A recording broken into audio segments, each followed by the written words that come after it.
हरी. अवघ्या 2 दिवसांवर आषाढी एकादशी येऊन ठेपली आहे. लहानपणापासून तुम्हाला माहिती आहे का, आषाढी एकादशी म्हटलं ना, की माझ्या डोळ्यांसमोर सर्वात आधी काय यायचं? उपवास. 2 वेळेस उपवास असतो. त्यात सगळ्यात आवडती सगळ्यांना साबुदाणा खिचडी, साबुदाण्याचा वडा, भगरीचं भात असं खूप काही खायला भेटणार. पण जसं वय वाढत गेलं, तसं या दिवसाचा खरा अर्थसुद्धा समजला मला. पौराणिक मान्यतेनुसार आषाढी एकादशीपासून भगवान विष्णू पुढील 4 महिन्यांसाठी निद्रावस्थेत जातात. म्हणून या पावन दिवसाला देवशनी एकादशी म्हणतात.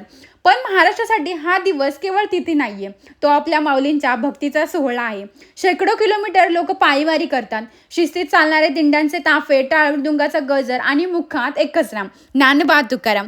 फक्त त्या एका विठ्ठलाच्या भेटीसाठी लोक पंढरपूरकडे जातात.